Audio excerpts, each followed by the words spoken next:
오늘 본문은 사도 바울이 빌립보 교회를 위하여 기도하는 그 기도의 내용입니다. 나는 여러분을 위해서 이렇게 기도하고 있습니다 라고 말하는 것입니다. 사도 바울의 기도는 우리를 위해서 성령님이 기도하시는 기도의 내용과 같습니다. 성령님은 저와 여러분들이 이렇게 되기를 늘 기도하고 계십니다. 자, 그렇다면 이제부터 그 기도의 내용을 구체적으로 살펴보겠습니다. 첫째로 하나님의 영광과 찬송이 되게 하시기를 기도하고 있습니다. 사도 바울은 빌립보 교회가 하나님의 영광과 찬송이 되게 하시기를 기도하고 있습니다. 11절 하반절에 보면 하나님의 영광과 찬송이 되기를 원하노라 라고 말씀하죠. 성령님은 우리 교회가 하나님의 영광과 찬송이 되게 하시기를 기도하고 계십니다. 또 여러분들 각 사람이 다 하나님의 영광이 되고 찬송이 되게 하시기를 기도하고 계십니다. 그런데 우리의 모습은 어떻습니까? 오늘날 교회의 모습은 어떻습니까? 언론에 비친 모습은 좋은 것보다는 안 좋은 것이 더 많은 것 같습니다. 요즘 신문이나 방송을 통해서 일부 교회의 부정적인 모습이 부각되고 있습니다. 물론 기자나 PD가 나쁜 의도를 가지고 접근하여 안 좋은 면만 드러내는 경향도 있습니다. 정정 보도나 반론 보도는 거의 없습니다. 대형 교회의 비리라고 하면서 충분히 검증되지도 않은 것을 일방적으로 보도해버리면 나중에 사실이 아닌 것으로 밝혀진다 해도 그 손해를 만회하기가 어렵습니다.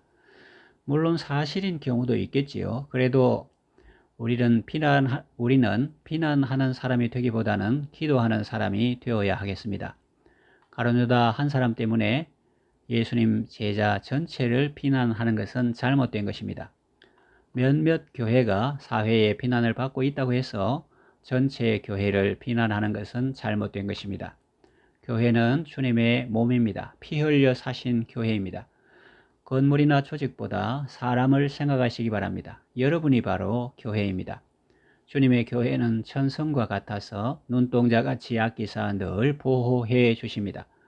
그러므로 이 교회를 위하여 눈물과 기도로 생명 다하기까지 늘 봉사하는 것이 지혜롭고 복된 성도입니다.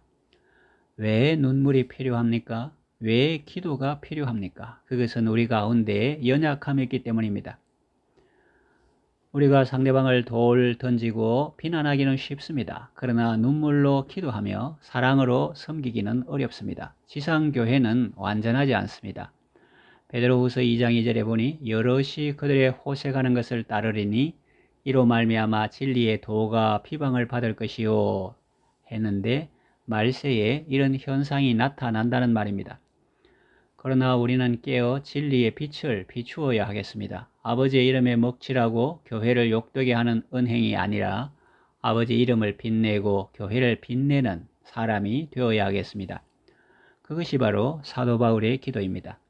나는 빌립보 교회 성도 여러분들이 하나님의 영광과 찬송이 되기를 원합니다. 하나님의 자랑이 되고 하나님의 기쁨이 되기를 원합니다. 이것이 바로 우리에게 향하신 주님의 소원입니다. 자, 그렇다면 우리가 어떻게 하면 하나님의 영광과 찬송이 될 수 있을까요? 우리가 어떨 때 하나님께 영광과 찬송이 될까요? 둘째로 의의 열매가 가득하기를 기도하고 있습니다. 11절 중간에 보면 의의 열매가 가득하여 라는 표현이 나오죠. 빈 깡통이 요란하다는 말이 있습니다. 빈 수레가 요란하다는 말도 있습니다. 이처럼 내용이 없이 껍데기가 아무리 화려해도 그것은 공허한 메아리에 불과합니다. 울리는 꽹과리에 불과합니다. 나는 성경을 많이 읽는다, 매일 기도를 많이 한다 라고 자랑하고 다녀도 그 삶의 열매가 없다면 하나님께 영광이 되겠습니까? 그 사람을 보고 사람들이 하나님께 영광을 돌리겠어요? 아닙니다. 그 사람 때문에 교회가 욕을 먹고 하나님의 영광을 가리게 됩니다.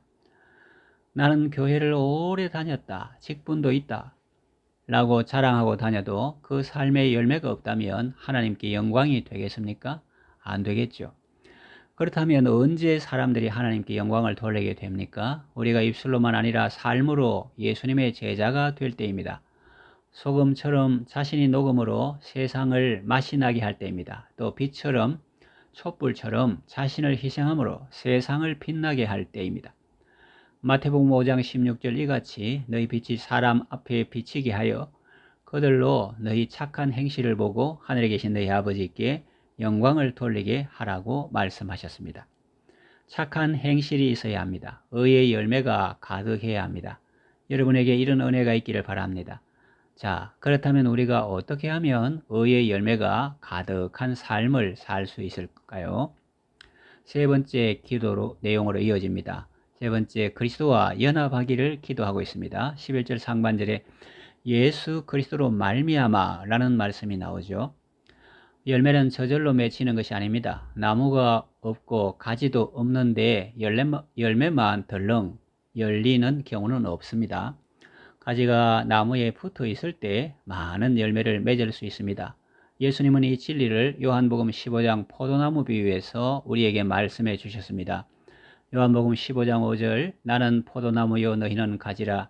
그가 내 안에 내가 그 안에 있으면 사람이 열매를 많이 맺나니 나를 떠나서는 너희가 아무것도 할 수 없음이라 라고 말씀합니다. 그러니 너희는 나의 안에 거하라. 그러면 농부이신 아버지께서 가지를 더 깨끗하게 해주시고 더 많은 열매를 맺게 해주신다 라는 말씀이죠. 그리스도와 연합한다는 말의 의미는 무엇일까요? 첫째로 말씀 안에 거한다는 말입니다. 그러므로 우리는 늘 하나님의 말씀을 묵상하고 실천해야 합니다. 요한복음 15장 7절 너희가 내 안에 거하고 내 말이 너희 안에 거하면 무엇이든지 원하는 대로 구하라. 그리하면 이루리라 했습니다. 그리스도 안에 거하는 삶은 말씀 안에 거하는 삶입니다. 그리고 그리스도와 연합한다는 말의 의미는 또 기도하는 것입니다. 기도는 영혼의 호흡입니다. 사람이 숨을 쉬지 않으면 죽게 되듯이 우리의 영혼은 기도하지 않으면 죽게 됩니다. 그리스도와 연합하는 것은 기도로 늘 주님과 교제하는 것입니다. 하나님의 뜻을 발견하고 그 뜻 안에 거하는 것입니다. 그리스도와 연합한다는 말의 의미는 또 예배하는 것입니다. 주 음성 외에는 참 기쁨 없도다. 날 사랑하신 주 늘 계시옵소서. 기쁘고 기쁘도다. 항상 기쁘도다. 나 주께 왔사오니 복 주옵소서. 그런 찬송 가사가 있죠. 예배는 말씀과 기도가 다 들어있는 종합 비타민과 같습니다. 개인적으로 기도하고 말씀 묵상하는 것도 좋지만 주님의 몸인 교회 모임에 잘 나와야 합니다. 하나님의 집에 모이기를 힘써야 합니다. 예배를 통해서 우리는 그리스도와 연합을 누릴 수 있습니다. 마치 가지가 나무에서 영양분과 수분을 공급받는 것처럼 예배를 통해서 우리는 그리스도와 연합하게 되고 예배를 통해서 우리의 영혼은 하나님의 은혜와 사랑을 받게 되는 것입니다. 이제 말씀을 정리하며 맺으려고 합니다. 예수님은 우리의 의가 되십니다. 의로우신 예수님을 자꾸 만나면 우리에게 그 의가 전가됩니다. 법적으로 뿐만 아니라 실제 삶에 그대로 나타나게 됩니다. 의의 열매가 가득하게 됩니다. 비쩍 말라 비틀어진 나무가 좋습니까? 아니면 잘 생기고 열매 많이 맺은 나무가 좋습니까? 당연히 후자가 아니겠습니까? 의의 열매가 가득하면 자신에게 복이 되는 것은 물론이요 보는 이웃에게도 기쁨이 되고 하나님께 영광이 되는 것입니다. 이것이 바로 저와 여러분을 향한 하나님의 소원입니다. 우리 교회를 향한 하나님의 뜻이지요. 그리스도와 연합함으로 하나님의 뜻을 이루는 복된 성도가 되시기를 바랍니다.